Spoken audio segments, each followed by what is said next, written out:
How are you, everybody who is watching this video? I would like to take this opportunity to welcome you into a very interesting moment of starting a new topic, which is very important in all the engineering field, whether it's mechanical engineering field, telecommunication engineering field, or electronics engineering field. Whenever you talk about technical maintenance, or whenever you talk about troubleshooting, actually these are the daily activities of the most technicians in different industries and even in academic sectors, because in academic sectors we are using different instruments and equipments to teach students about what they have to come through. My name is Olenjolai. It's the first time to meet me. I'm very happy to have you, and I'd like to ask you that to join me. However, that these contents today will be more theoretical, but they're the part of the technical parts about the instruments that we have to use in the maintenance of the radar. I have some physical, ordinary diploma engineering students in telecommunication and electronics engineering at the Dar-es-Salaam Institute of Technology, and I would like to appreciate their presence. But let us join together and have a good news, because as I told you that the concept that I'm going to teach you, this can help you in different fields of telecommunication engineering, in different fields of electronics engineering, in different fields of mechatronics engineering. So I would like to ask you, let us go to the business, but before we go to the business, let me appreciate you who is online, and even some physical students who have joined in this class. How are you, students?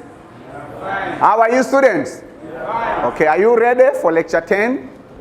Yeah, so lecture 10 is all about, this is chapter 3 and chapter 6. Chapter 3 is actual maintenance of the radar system, and chapter 6 is maintenance of navigation aids. So we are going to combine them together because we are going to use the same procedures whenever we are doing troubleshootings and fixing up a problem in radar and navigation aids.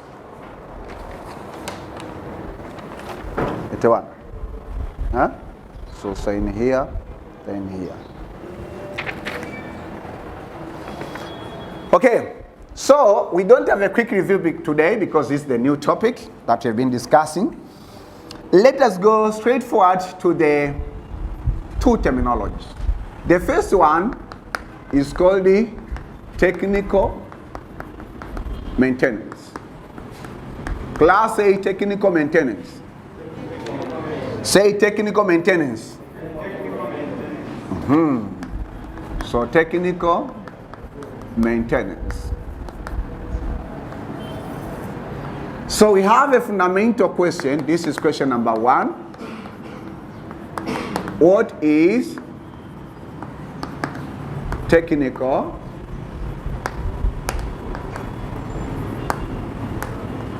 What is technical maintenance? Because we have maintenance in different other fields. So we say that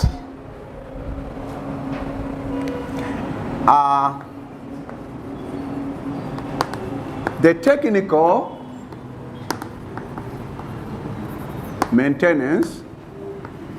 maintenance, we say that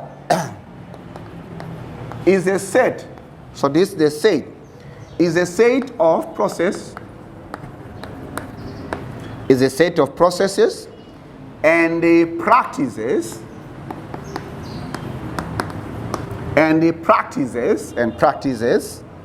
that aim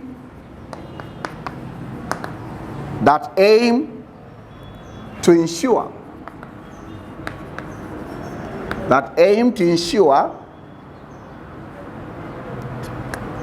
the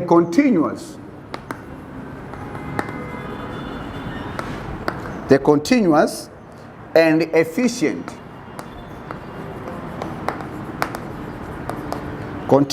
efficient operation of machinery or of system or of equipment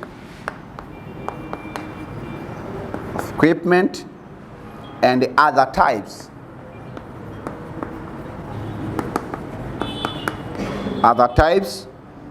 of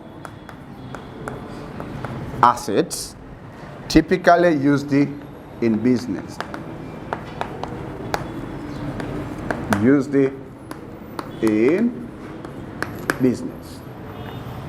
So this is the one way that you can define the word technical maintenance.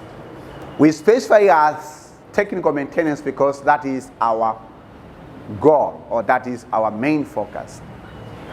So technical maintenance, this is the set. So set. Say set. So this is the set of process. So it means that it's not either business or it's the task, especially if you are not skilled. So this is the set of process or set of practices that aim to ensure continuous and efficient operation. And the efficient operation of machinery or system or equipments and other types of assets are typically used in business.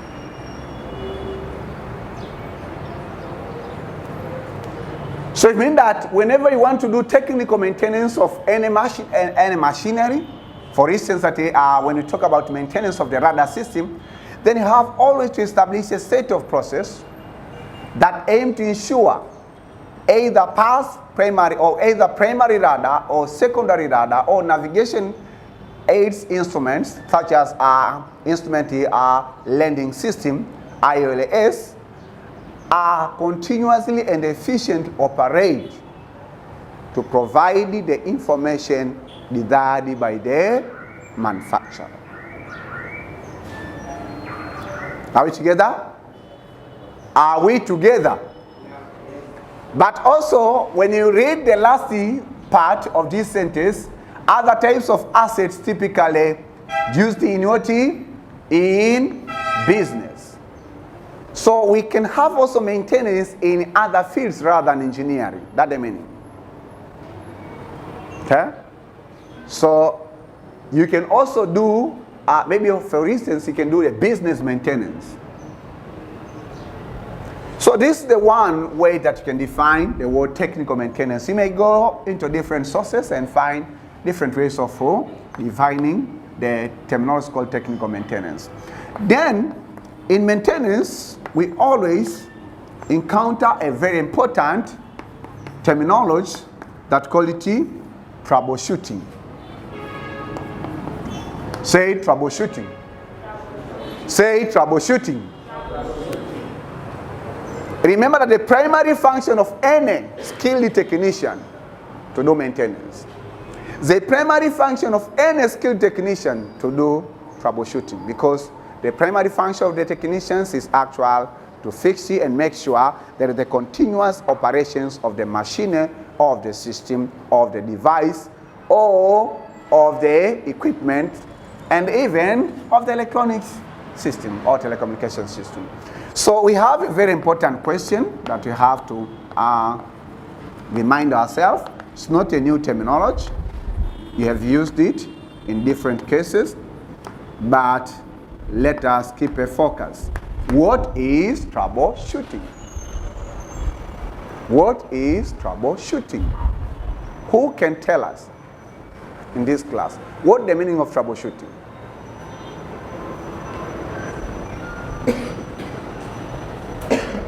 Huh? Anna, what is troubleshooting?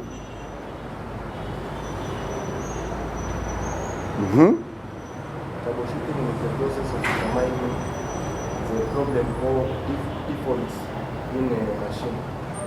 So troubleshooting is the process of determining the default or problem in the machine. Thank you for the good try, but you're not writing. Okay? Daudi?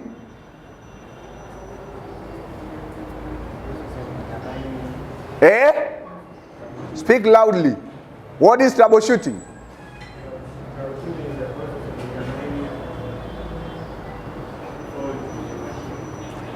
Troubleshooting is the process of determining fault in the machine. My brother there, what's your name? Good luck. What's troubleshooting?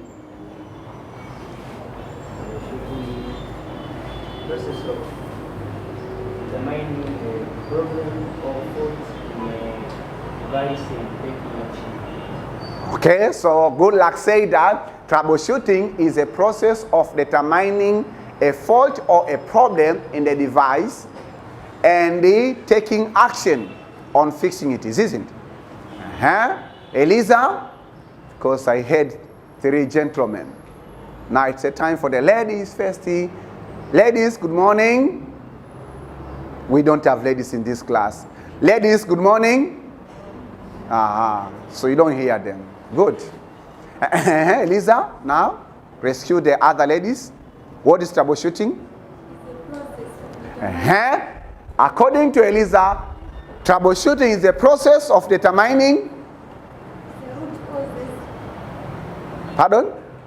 the root causes. Define. What is troubleshooting, Eliza?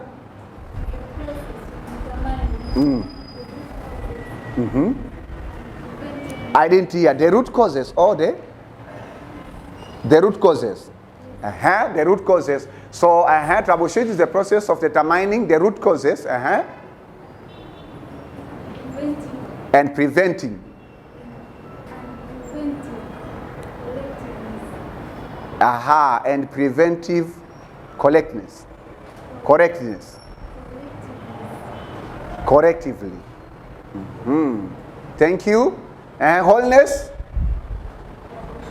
Troubleshooting is the process of identifying. Is the process of identifying the problem in a system or equipment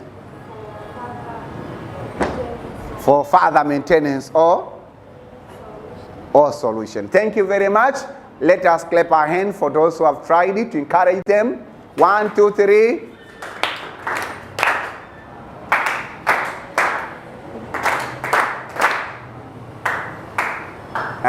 Those are the healers. Those who are clapped lastly. Okay, so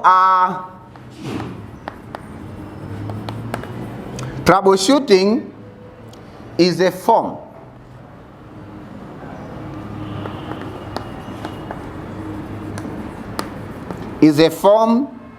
of problem solving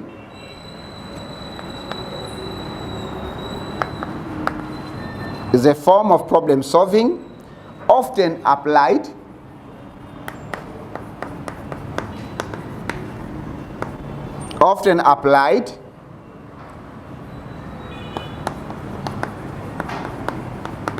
to repair failed products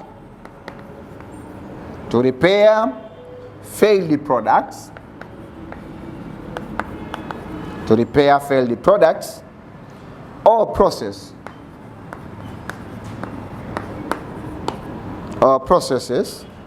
on a machine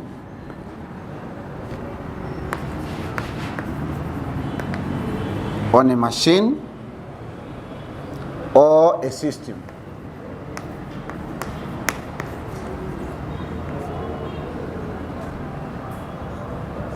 So this is the one way that you can define the word troubleshooting. Very important terminology in electronics engineering or in engineering field. So this is the form of problem solving. First of all, it's a form of problem solving, often applied to repair failed products or processes on a machine or a system. So after designing and testing a particular product or a particular equipment or a particular machine or a particular system, the next step, or what you should expect, is that system or that product or that machine or that device or that equipment might have got some problem during its OT operation. So once it experiences problems, then we have to think how we can identify the problem and also identify the cause and how we can fix it. So that's the meaning of what? Of troubleshooting. So in other words, also you can say that, or troubleshooting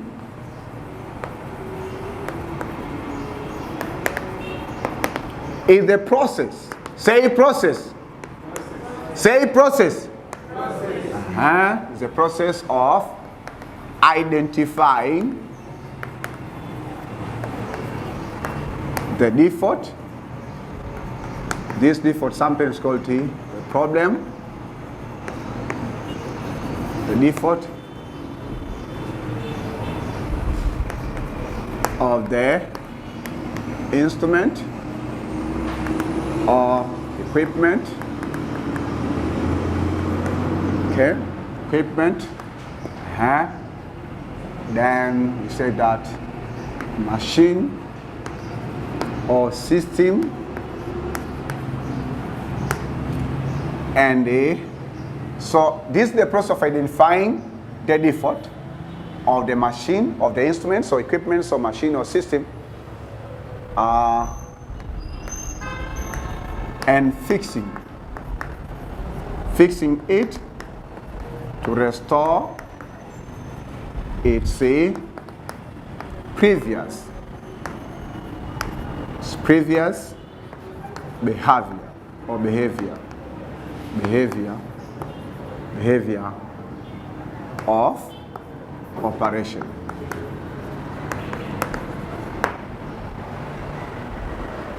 So this is actually, so it's a process also. It's a process, not an easy business. Many technicians, they don't like it, especially if you are not a quality technician. This is the process of identifying the fault. And not only identify the fault, you have also to identify the cause. What does it cause that fault to appear or to happen, in order for you to prevent it for the next time? And also, once you identify the fault, you have to follow procedures also to fix it. To fix the fault, to restore the previous behavior of operation of what? Of the equipment. Of the equipment or device or instrument or machine.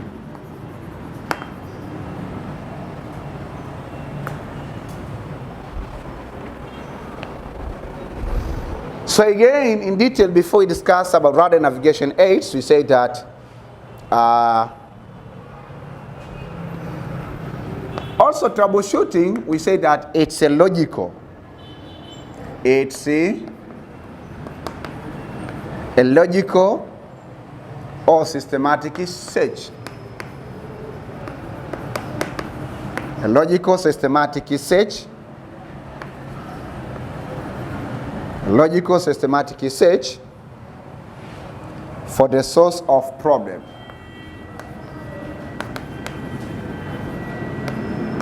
For the source of a problem. The source of a problem in order to solve it. In order to solve it. in order to solve it and make the product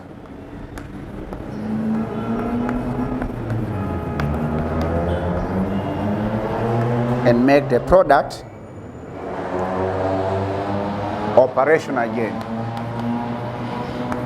Operational again. So we say that troubleshooting is a logical process. Say logical process. Say logical process. So it needs logic.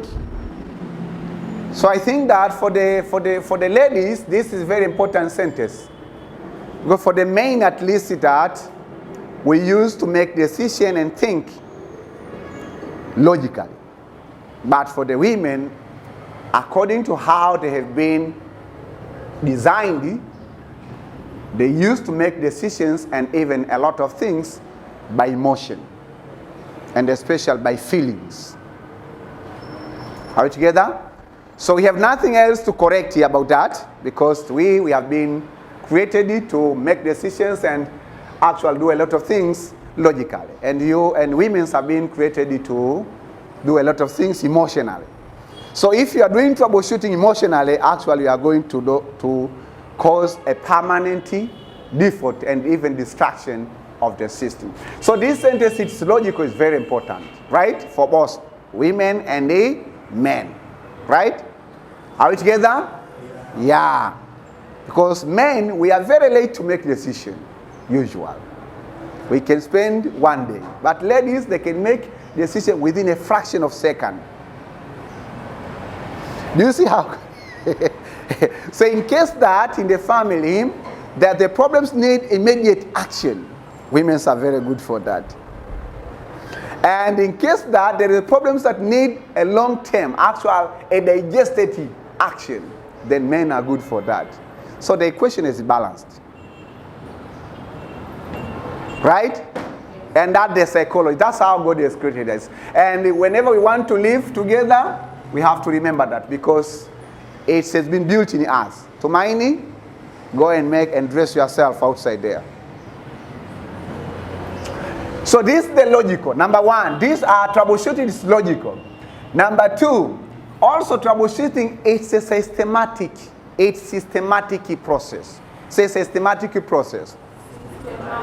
For instance, yourself, can you ask your neighbor, what's your systematic process whenever you wake up until you come to the class?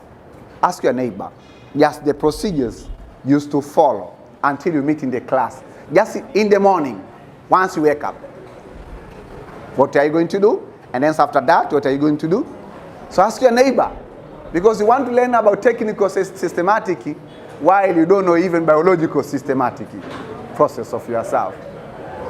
Hello, talk to your neighbor, forget about the past.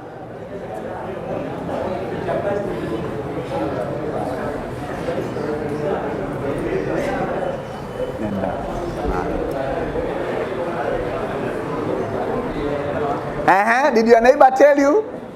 Yeah. What the first process after wake up? Taking tea, eh? Tumaini. Tumaini.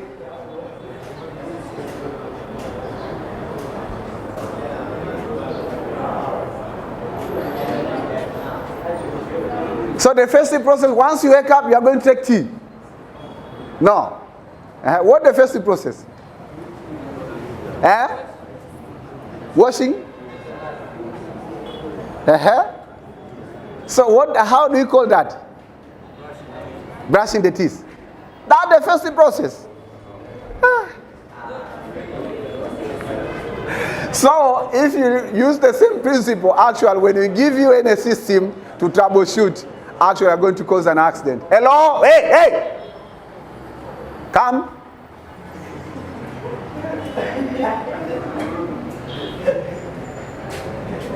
Come, please. Okay.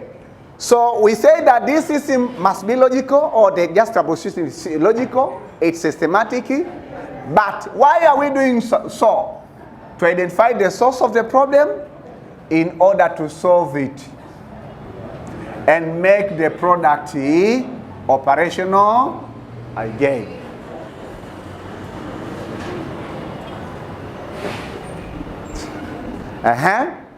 Follow tumaini. Okay, so he said that in the radar and the navigation aids system,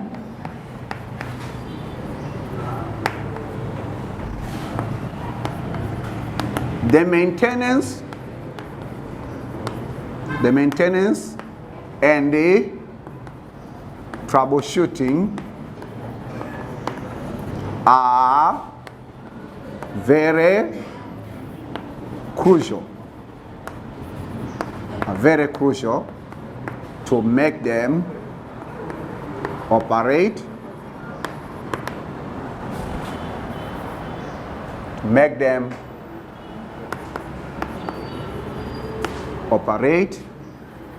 continuously. So as I told you that maintenance and troubleshooting, this is important phenomena in different fields of engineering. So we are learning about radar navigation aids equipments, or navigation aids equipments. So troubleshooting and maintenance, these are the important. So as long as you want to understand the field, we have also to teach you some skills and some systematic procedures that you have to follow whenever you want to figure out or to fix the problem. Send it to the owner. The owner is the tallest student in this class. Okay, so before we discuss about this systematic process that we have to follow on doing troubleshooting business, let us learn about types of maintenance. So whenever you are going to aviation industries, because remember that radar, first of all, navigation aids, these are usually used in airports for the civilian purpose and military purpose. But also, so you can say that both radar system and navigation aids are used mainly in three areas. One, for the civilian's purpose. Two, for the military purpose. And three, for the research purpose. Write down. Types of maintenance.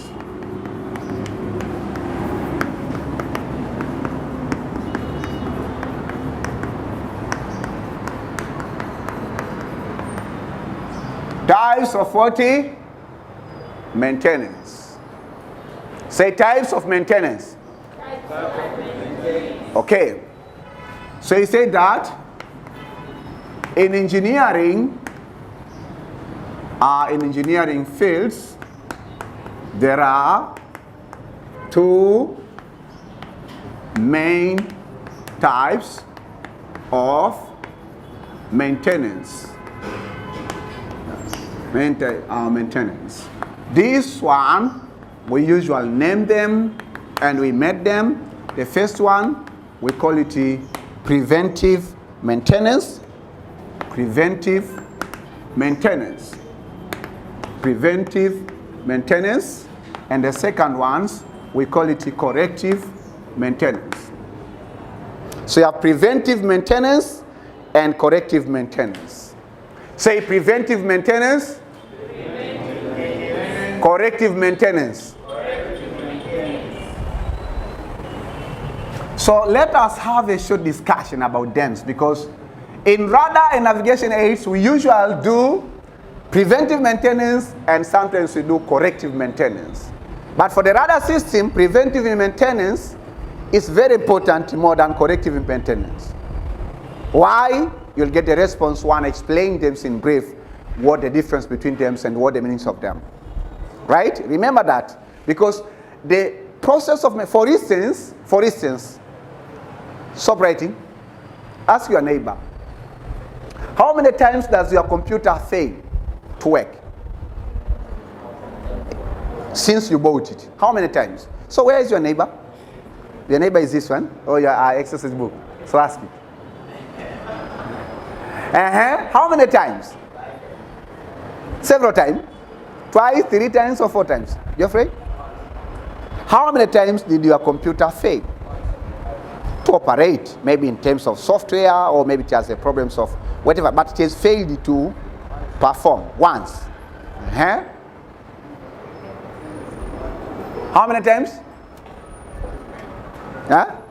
Many times. How many times? Estimate. Saturday. You are not in the class. My brother here? Several times. How many? By estimation. Several times. Okay. So once you have asked that question, the next question. Did the failure of your computer cause the failure of the computer affected you and other people, or affected you only? It's only you, right? Because it's personal computer, right? So for that kind, your computer actually, it's not important to have preventive maintenance, because once it's failed, it just affects you only. It's not like the system which is actually dependent by millions of people or millions of users. So the radar navigation, remember that if radar fail and radar system fail, all the 3 systems of detection and the tracking system fail, there is no navigation.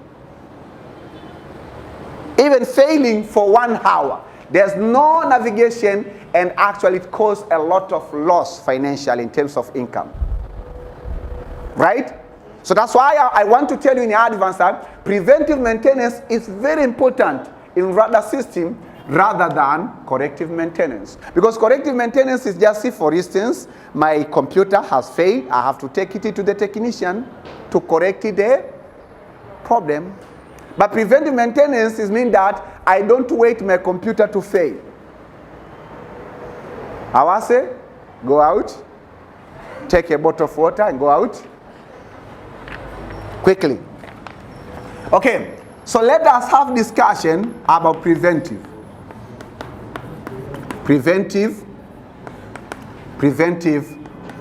maintenance.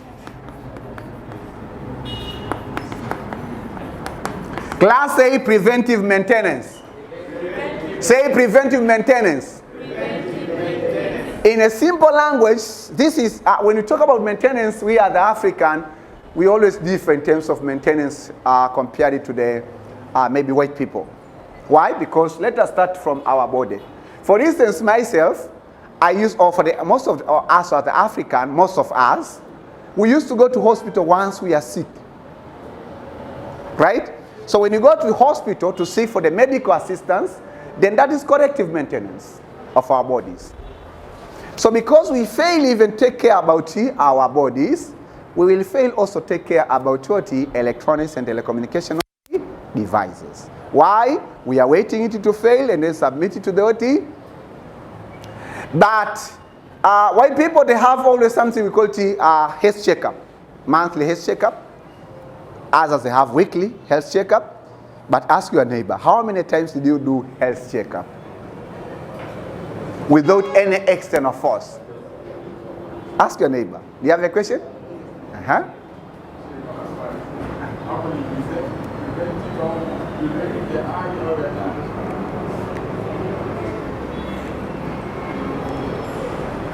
Where?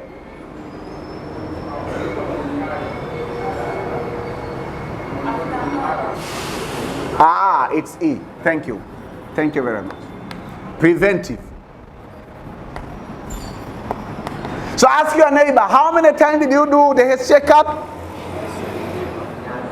Health checkup, it means you are not sick. You just went to hospital for the health checkup to check about malaria, check about UTI, to check about typhoid, to check about your eyes, about your nose, about your tongue. Ask your neighbor.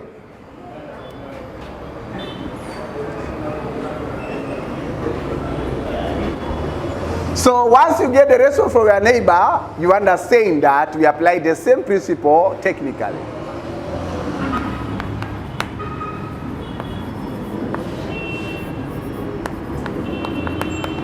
What is preventive maintenance? So the simple example of preventive maintenance is just a health checkup, and corrective maintenance, just you are going to hospital because you are sick. Simple like that. There's no need for you to claim them. Because we are the human beings, we can have some health problems, and even also the electronic devices, they can have some health problem. So preventive, class A, preventive maintenance. Say preventive maintenance. So preventive maintenance, sometimes we call it PM. In short, this is the regular, this is the regular and routine. Regular and routine maintenance. Regular and routine maintenance of equipment. Regular and a routine maintenance of equipments and the assets, if you are actually that you are for assets, in order to keep them, in order to keep the equipments, in order to keep them running, in order to keep them running, and prevent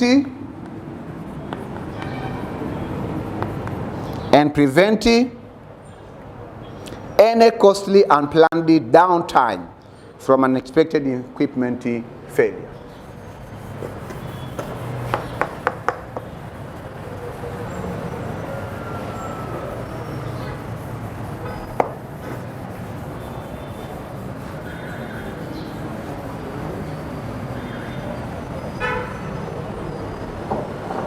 Running and preventing any costly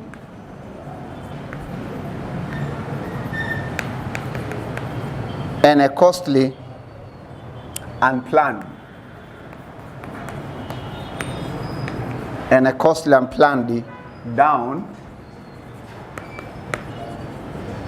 downtime from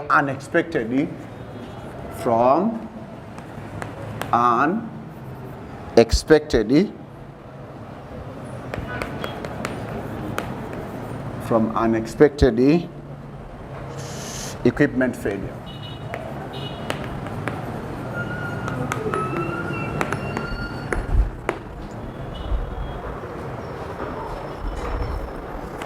So this is the type of maintenance whereby, first of all, it should be regular,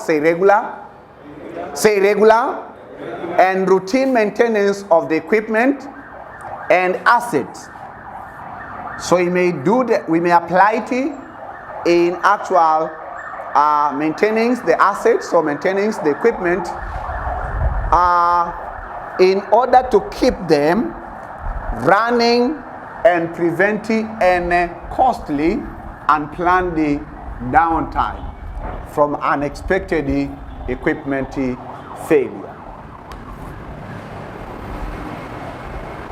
Are we together? So when we ask that to define preventive maintenance of the radar system, then how can you define it? How can you define it? So you can define that is the type, is the regular and routine maintenance of the equipments and the asset in order to keep, So this is the regular and routine maintenance of radar system. Why should you do regular and routine maintenance? In order to keep the radar system running and preventing any costly unplanned downtime from unexpected radar failure. If you be asked that define preventive maintenance of the navigation aids, then similarly you have to say that is a regular and routine maintenance of navigation aids equipments in order to keep them running and preventing any costly unplanned downtime from unexpected navigation aids failure. So you have to make sure that you transform this definition with respect to the subject that we are learning. Are we together? Are we together? Are we together? Yes. Yeah, so you have to listen. So we say that for this one, we don't wait. And I say that in most of radar systems and navigation aids, because of its sensitivity, and because we need this system to work 24/7, then preventive maintenance is important rather than corrective maintenance. You have a question? Who have a question? Huh?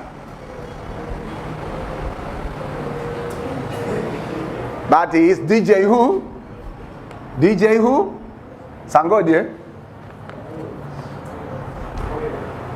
Okay, so this one we say it includes regular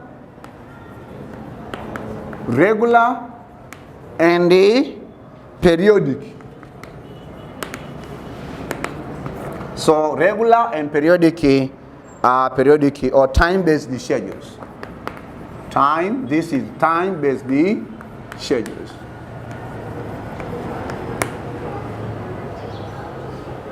So the radar system and the navigation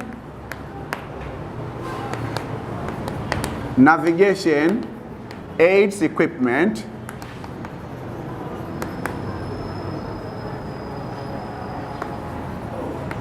must operate daily,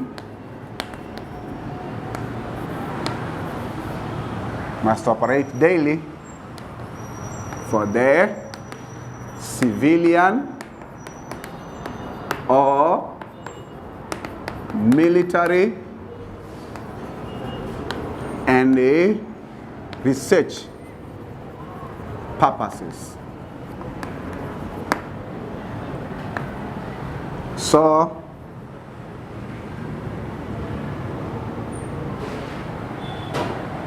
radar system navigation aids equipment must operate daily for the civilian purposes or military purposes and research purposes. So this system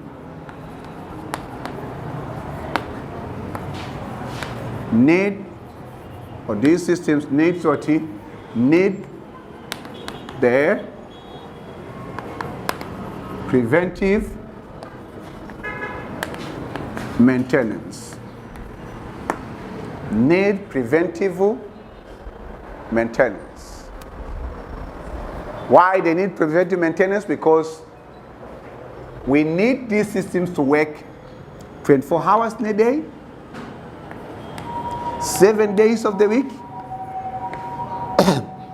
28 or 29 or 30 or 31 days of the month, and 365 and quarter days of the year. So there is no resting for this system. Once we experience failure, we experience great loss, because landing and also even the country might be unsafe. Are we together? Yeah. So keep that in our mind. Then the second time is called the corrective. Say corrective. Say corrective maintenance. So now you can ask your neighbor, how many times have you gone to hospital while you are sick? So the response is no. For the first question, you didn't get a response, right? Why? Because it's not a tradition. It's not a Tanzanian tradition. Most of the Tanzanian traditions, including myself.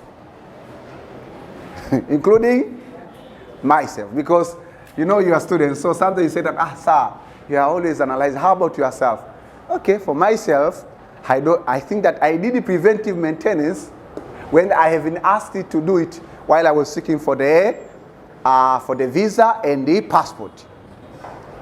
to travel abroad. At the time. That's what I remember. But other times, corrective what? And I remember even 2 weeks ago, I did corrective what? Maintenance. Ask your neighbor, when did you do? Some of you have done a corrective maintenance today.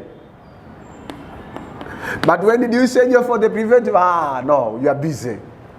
You are busy, and it's costful.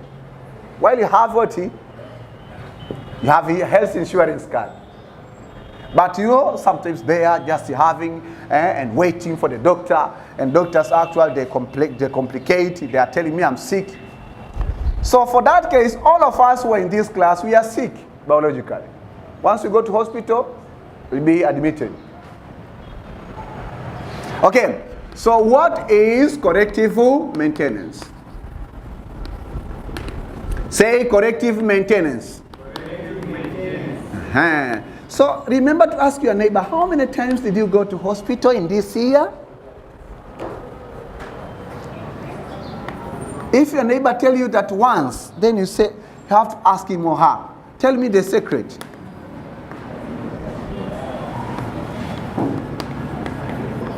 Because some of the students, they used to do corrective maintenance every week. So this is the type of maintenance. This is the type of maintenance that is performed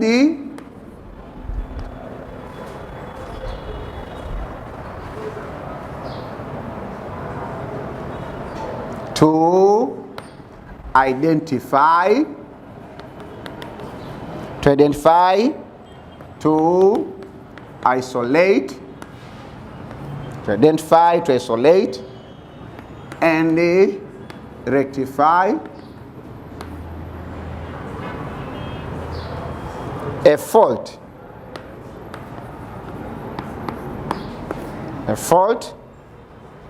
So that the failed equipment,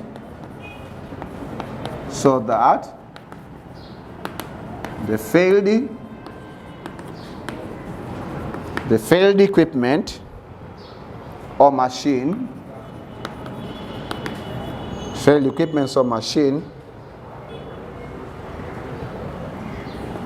or system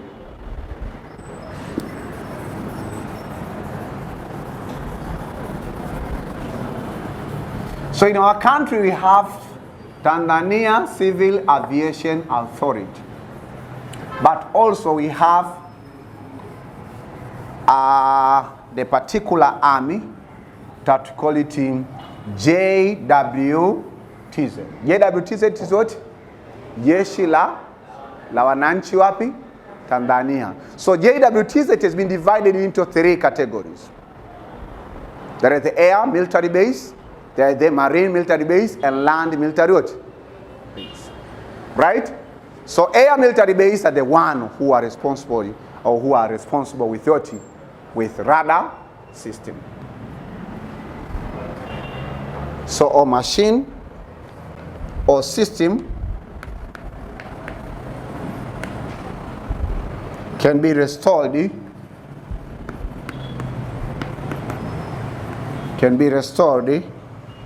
to an operational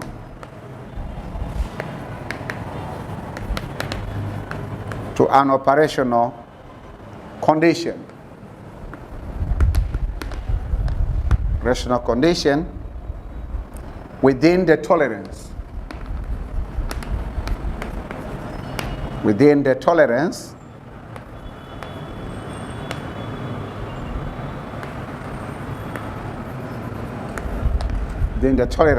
tolerances or limits established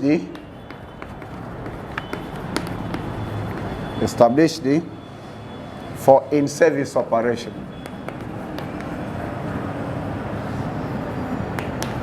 In-service operation.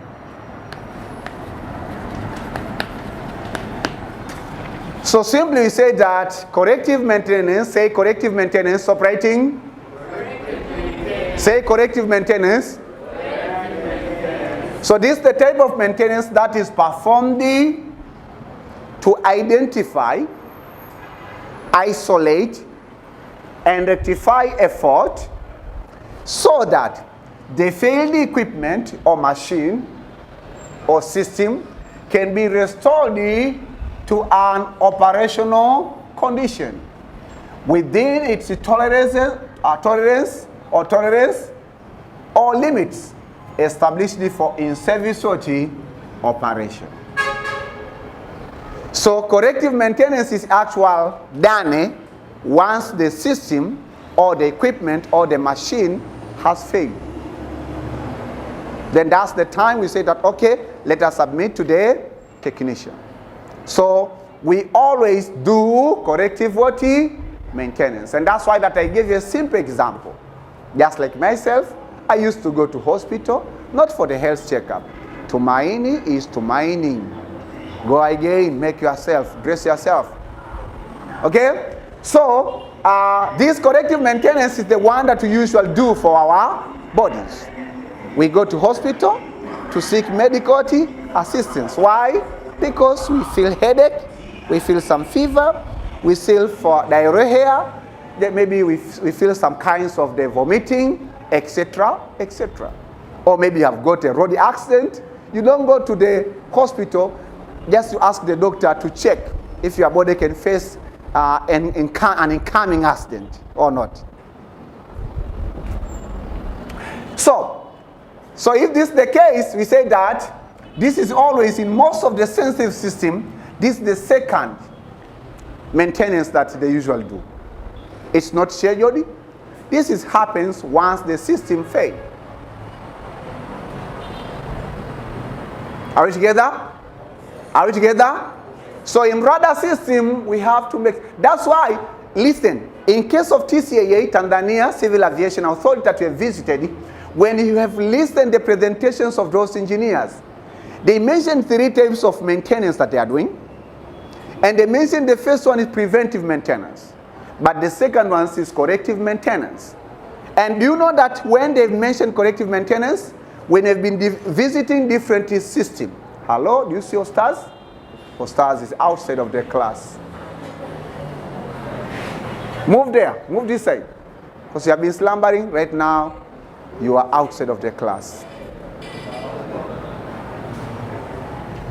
Ostaz, what did I say before I called you? How are you? What did I say? See, we are talking about tea. Let me repeat. Tanzania Civil Aviation Authority are the ones who have mandate about civil aviations or air traffic or air navigation or air movements or air traveling system. Right? They explain that they are doing 3 types of maintenance. After presenting these 2 types, I will mention the other 4 types of maintenance that we do in engineering. So when they mentioned that they are doing 3 types of maintenance, but the first one is preventive maintenance. Why? Because the system needs to operate daily, all the time, any day, during night, during daytime. So there is no any excuse of this system to operate. They mention also corrective maintenance when we have been visiting one system to another system. Once they mentioned about this corrective maintenance, that's why they told us whenever they install any system or subsystem, they have to install it in terms of pair. You didn't understand because for you actually went there to to see what's going on, but not to understand what is being going on. But they told you that in case they install, maybe for instance, in case of the power section of the radar system, they are using standby generator, they are using domestic power from TANESCO, they are using standby generator, but they are using also rechargeable batteries. Why? Because sometimes maybe there's a problems in TANESCO lines. So while the corrective maintenance about TANESCO lines is keep going on, also the system has to run. There's no waiting for the maintenance or corrective maintenance to be completed. When we visited different parts, whether it is a transmitter, whether it's whatever, whenever that we see any parts, whether it's a voice communication link, or it's data communication link, or it's navigation aids links, you find that they have pair of the system. Why? Because sometimes you cannot prevent corrective maintenance. Corrective maintenance might happen. So in case that corrective maintenance might happen or might take place, then the other system which is working should be in position to work effectively on behalf of the first one. Are we together? Are we together, class? So we usually don't entertain corrective maintenance in radar navigation aids instruments, but sometimes there is no way out. That's why they come up with the solution to have pair of SABU system. Once will fail while the corrective maintenance is actually taking place, but the system is still running. Are we together? Are we together? Are we together? Even yourself, in case you have two mobile phones, once one fails, you don't bother yourself. But when you have only one mobile phone, and all the notes are there, and you have an exam, once it's failed, you know what will happen. You will be in troublesome. It's just like if you haven't eaten for 10 days. So it's something which is very clear in our mindset. Once we have alternative, it won't be a critical problem. Once you don't have alternative, then you see that the only solutions to fix this problem. But by the time when you submit for the corrective maintenance, you can't use it. Are we together? Are we together? Are we together? These are the skills that you should have as a technician. So ask your neighbor. For instance, you've been given an assignment.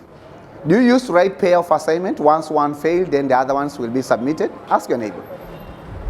Ask your neighbor. If my neighbor, you have understood about corrective and preventive maintenance, then tell me, in case of assignment and practical work, do you used to have pair?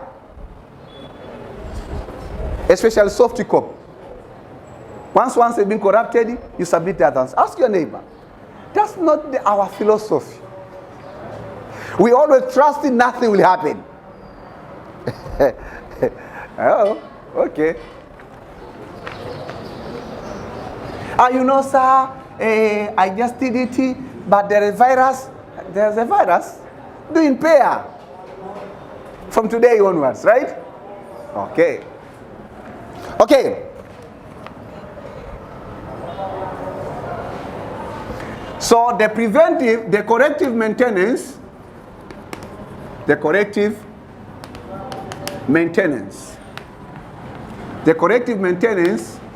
is, or corrective maintenance occurs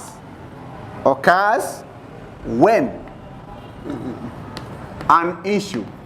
So this occurs when an issue is noticed in the operational or operating or in the equipment or system. So in radar, say radar.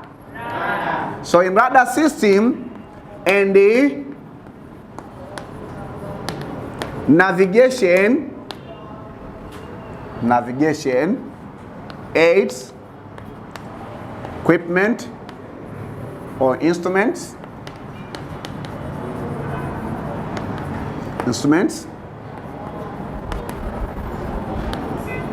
the corrective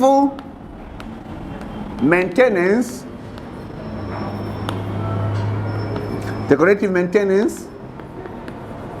is performed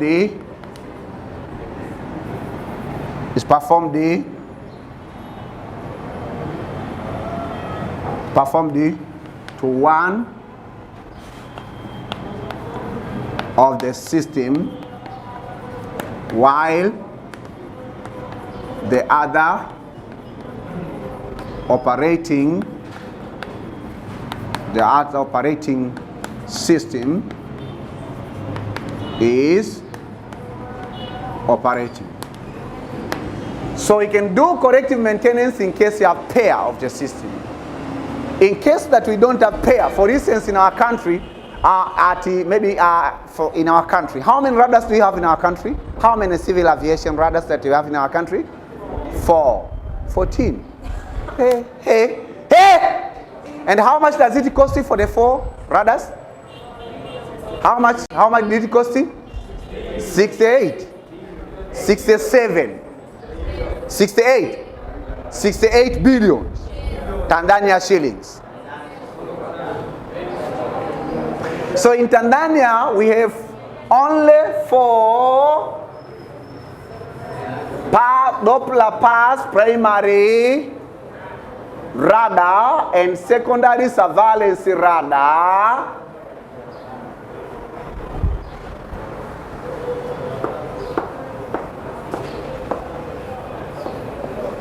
that operating. So, do you remember that when we had the presentation, how do they detect and tracking how do they track and detecting the target?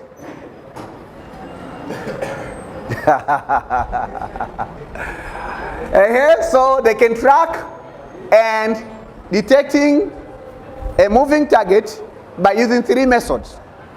First one, primary radar. The second one, secondary surveillance radar. The third one, ADSB system. And they told us, if you do remember, for me I remember, in case the primary and secondary radar fail to detect and tracking the object, then they will be using the 30, that is what? ADSB. And they told us, in our country, we have ADSB system, which is only receiving information from the aircraft transponders. Are we together? So when they have been presenting that, is actually they are telling us sometimes the radar system might need a corrective maintenance, but the navigation has to continue. And remember that all of those options comes once the system or the one trusted system faces some challenges. Are we together? So don't tell me that, or don't have a concept that corrective maintenance is not done in radar and navigation aid system. That's why they have multiple systems to perform actually the same or the similar function. So in case that, let's say for instance, the secondary and primary radar at Julius Nyerere International Airport failed, and also the ADSB failed. Do you want to tell me that all navigations across our air space of Tanzania will fail? It won't fail. Why?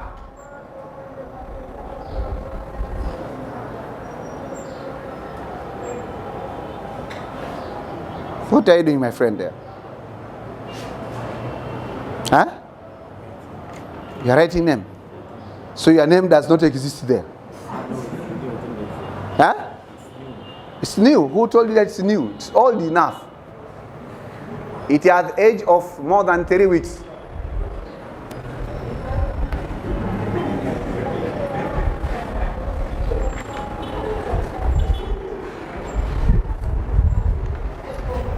So answer the question. What if the radar system fail and ADSB at JNIA or Julius Nyerere International Airport fail? Those are the questions that you have to think as a technician or as the radar navigation technician. What will happen? So they have failed. They should be in corrective maintenance for a week. You don't know what will happen? Okay, keep thinking about that. Other types of maintenance.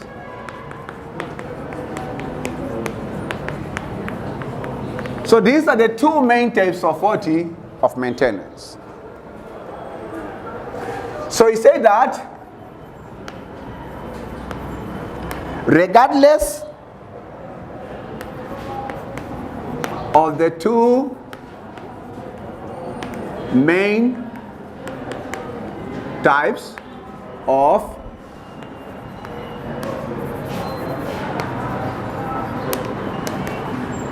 maintenance, regardless of the two main types of maintenance,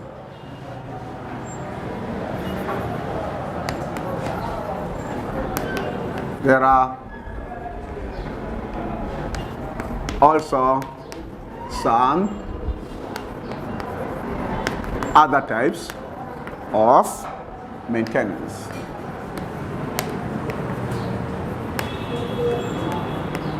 Namely,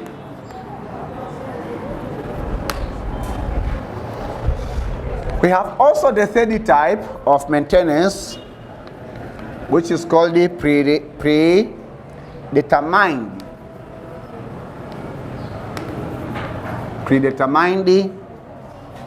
maintenance.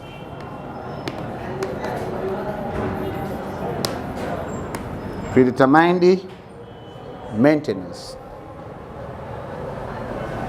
Class A, predetermined maintenance. And then we have also another types of maintenance, which is called the condition-based maintenance. Condition-based maintenance. Say condition-based maintenance. Say condition-based maintenance.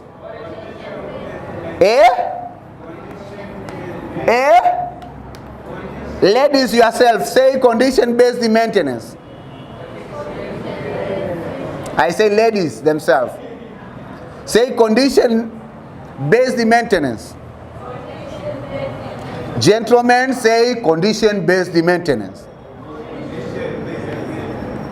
Who is the winner?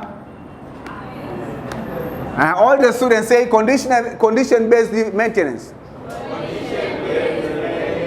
The fifth one type is called what?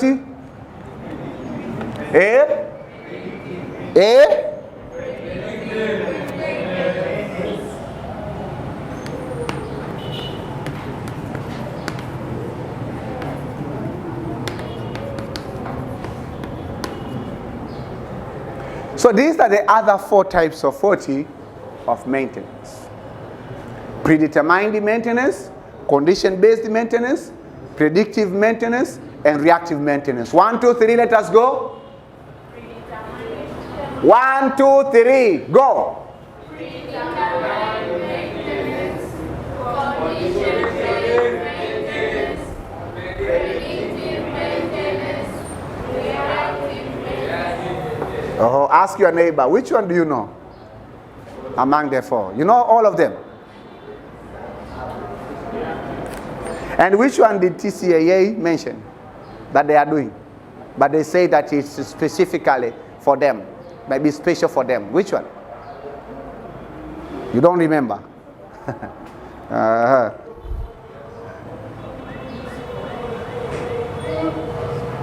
So predetermined maintenance, according to the word pre, say pre. I think you remember the words called the pre-unit. You're expert on that. Pre-unit classes or pre-unit level, and pre-form 1. You remember that? And some of us who have gone for A level, pre-form 5. So pre means what? Pre, eh?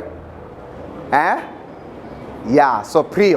So predetermined maintenance, it's a type of maintenance which is actually scheduled by the factory or by the industry or by the institute or by the departments or by the authority.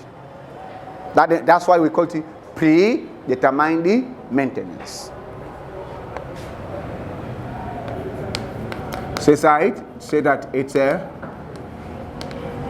maintenance that follow the factory or industry or department or authority schedule. So this is schedule. So let's say that we have radar department. Say radar department.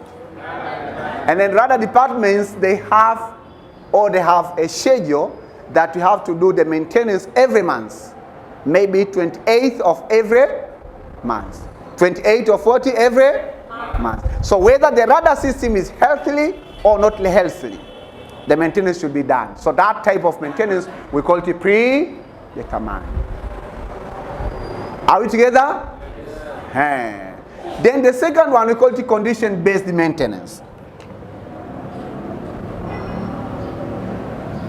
So this one, condition-based maintenance, we say, these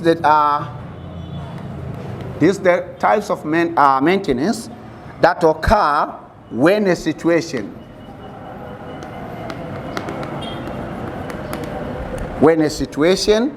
or condition,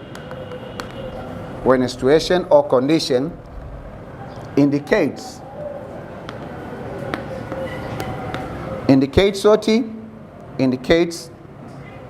that the maintenance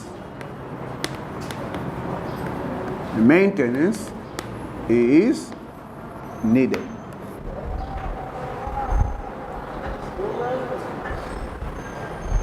So there's a difference between condition-based maintenance and the corrective maintenance. Corrective maintenance takes place when the system has failed, or maybe part of the system does not work at all. Condition-based maintenance, this is the maintenance whenever the technicians or engineers or artisans identified that there are the symptoms or signs of the system or of the equipments to fail. Can I have it?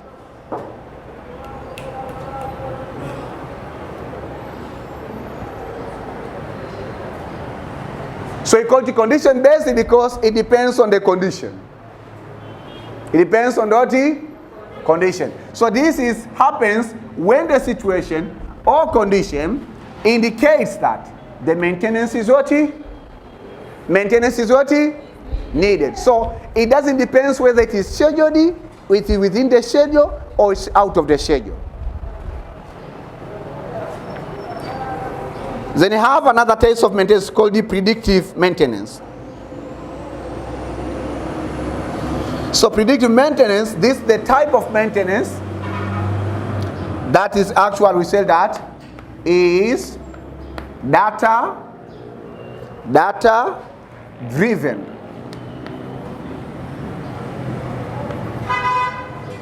It's data driven and impacted. Chukua. Sawa.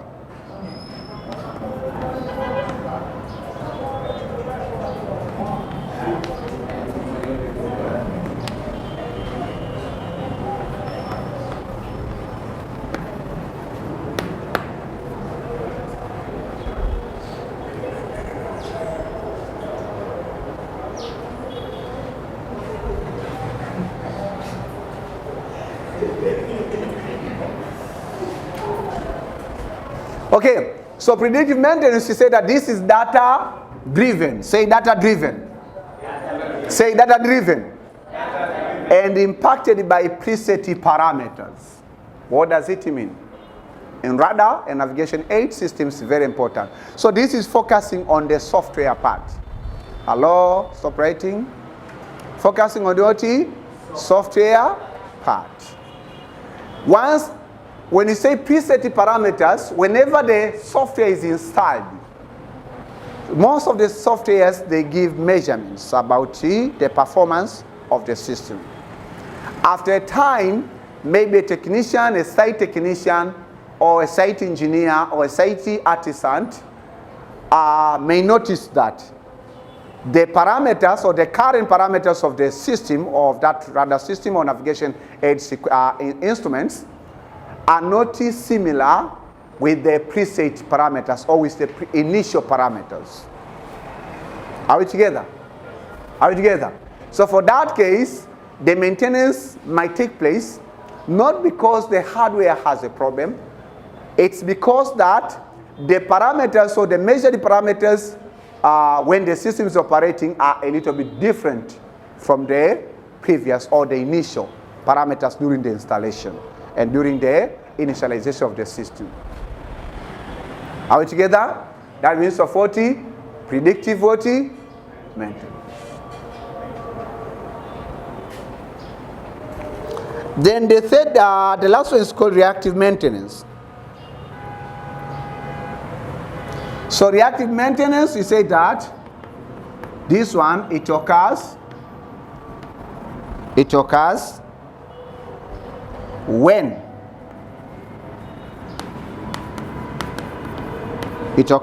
a total breakdown. When a total breakdown or failure. When a total breakdown or failure appears.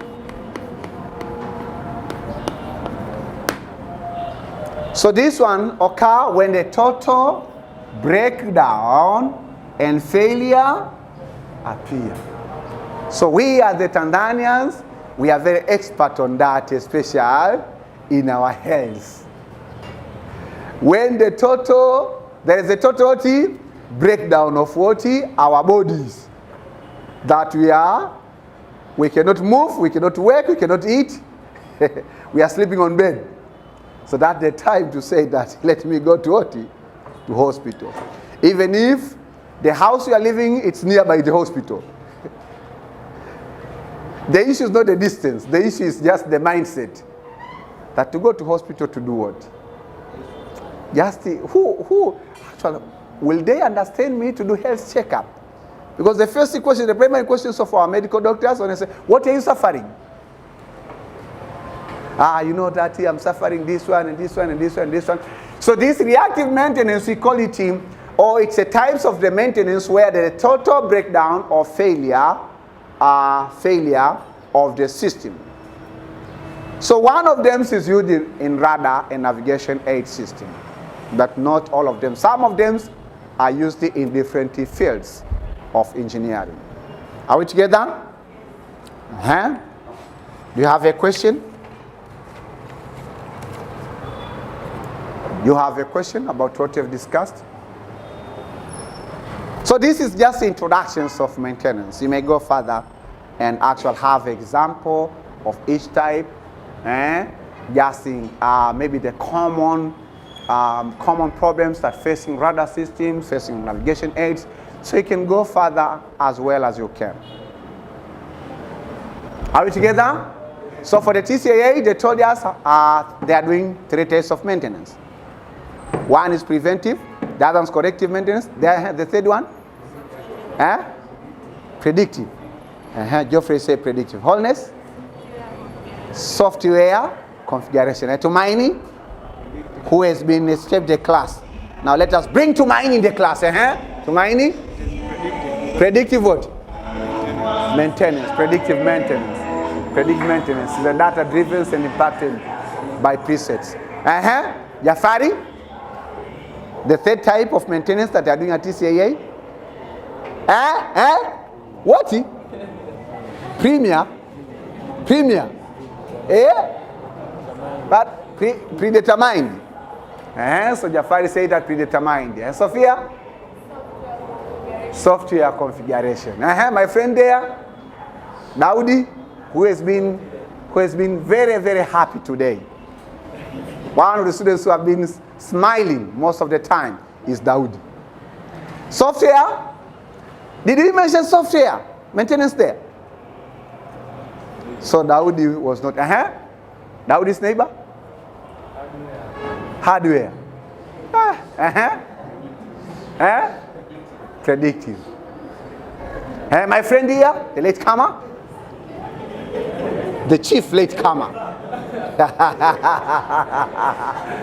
our chief latecomer, chief, you know that sometimes we have engineer and chief engineer. So you have latecomers and chief latecomers. So chief latecomers, they come when you are leaving the class. And they say, what did you cover? Maintenance. I know that. I'm a chief of maintenance. There's another chief engineer there who is really laughing. Okay, so they at TCAA, they are also doing what? Predictive what? Predictive what? Maintenance, which is focusing on what? Software. So ask your neighbor, you want to be a telecommunication technician. How far have you gone with software? That's your neighbor.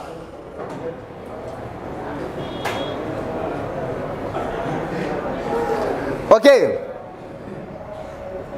So now let us talk these concepts of maintenance with respect to the radar system.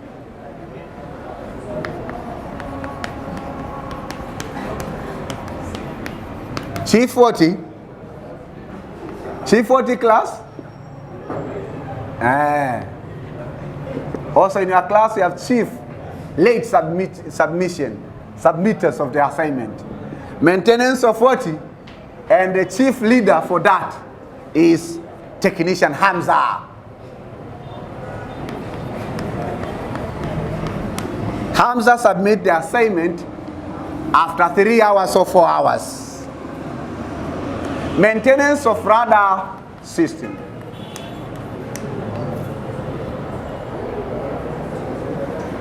Where? What are you talking with Hamza? Hamza is the chief.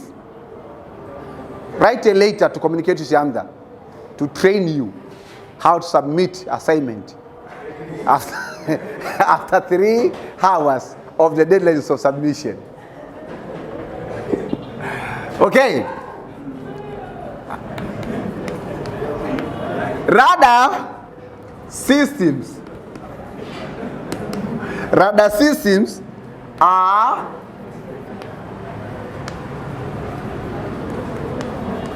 complex and sensitive device. Sensitive devices. Sensitive devices that require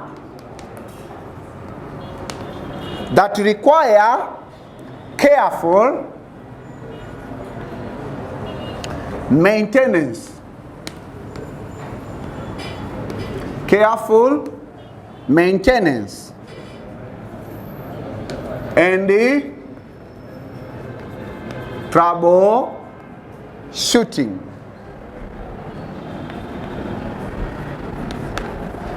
Troubleshooting to ensure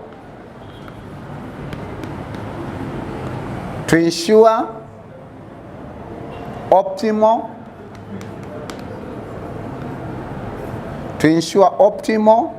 performance. To ensure optimal performance and the reliability.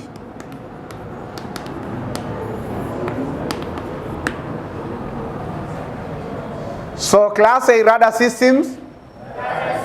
So these are the complex and the sensitive devices that require careful maintenance and troubleshooting to ensure optimal performance and the reliability of this system. We discussed about maintenance, we discussed about troubleshooting. Troubleshooting is a part of maintenance. But remember that not all the maintenance troubleshooting is the part of maintenance, but maintenance is not a part of troubleshooting. Why? In case you are doing preventive maintenance, you might not need even troubleshooting. Okay? So you have to understand rather than to claim.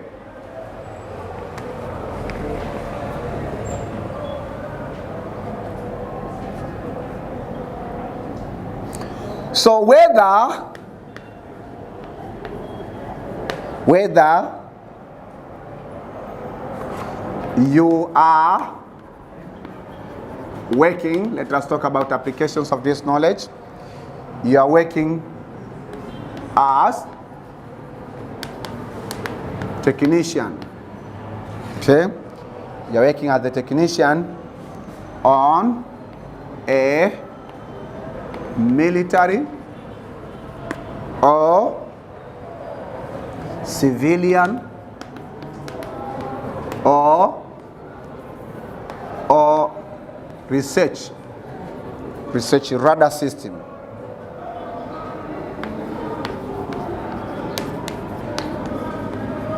Research radar system. You may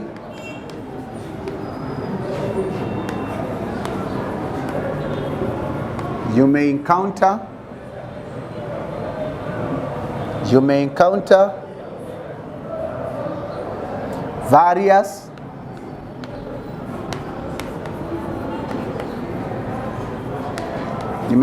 various challenges and problems.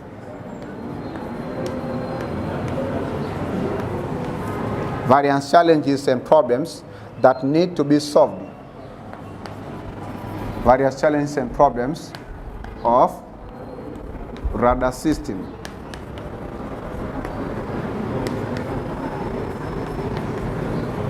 That needs to be solved. That needs to be solved in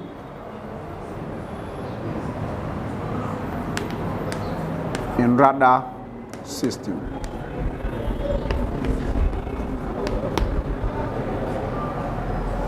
So he said that whether you are working as a technician, some physical students here, they are preparing themselves to become technician. Whether you are working as technician in either military or civilian or research radar system, you may encounter various challenges and problems of radar system that need your solution. Either by preventive maintenance or by predictive maintenance or by what? Corrective maintenance when it is necessary.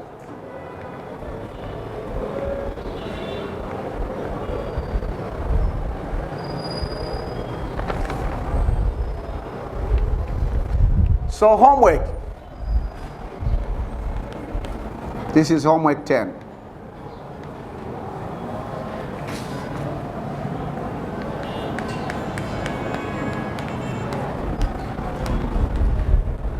Explain briefly 60 common steps that are followed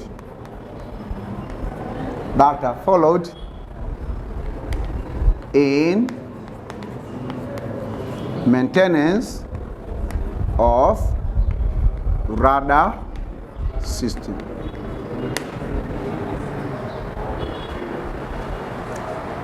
When we've been learning that maintenance and troubleshooting, these are logical and systematic processes. So there are some common steps that you have to follow. Some of the steps, they might be special according to what you are troubleshooting or you are doing the maintenance. But in most cases, you are the serious technician and practical technician. You have to know about at least 60 common steps that you have to follow. And you may start practicing even once your mobile phone or your computer has got some problem. You may follow those steps at least to have an idea. You might not have tools and equipments to figure it out, but once you go there and present to the technician, and even yourself, you can prepare a good budget once you know the problems, what the problems and what it's caused. You may fail how to figure out because you are failing or you are missing some software or some physical or hardware equipments, right? But having an idea, once you go there, okay. For instance, if you submit your mobile phone and then you tell the technicians, my mobile phone has the problems of the microphone. So you know the specific problems. Rather than, okay, my mobile phones, once I talk, I don't hear another part. Okay, maybe that the circuitry part or whatever it can be actual lied and told that the problems is huge, while the problems is just the matter. I want to say, hey! So while the problems is just concerning about what? The microphone. Class, is it clear? Yes. Is the concept clear? So in the next workshop or lecture 11, we'll be discussing about these 10 steps on regards with radar and navigation aids equipment. So this is the actual introduction, concept in your mind. Get prepared for the next workshop, and you have to make sure that you go through all of this information effectively and make sure that you learn, apply them. Let us learn and apply them for our own bodies. We may think about how we can maintain the devices while we fail to maintain our what?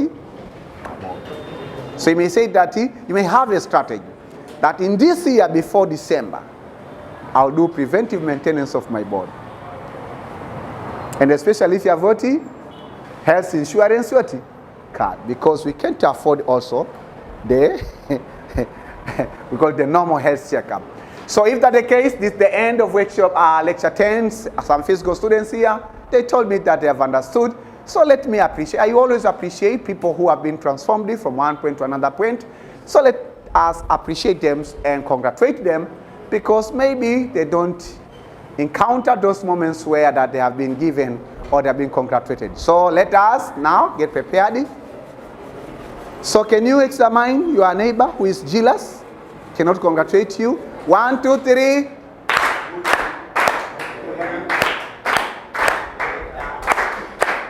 Special congratulations to Anna and his friends who have 3 mobile phones. Thank you very much. Welcome to the next workshop. Bye-bye.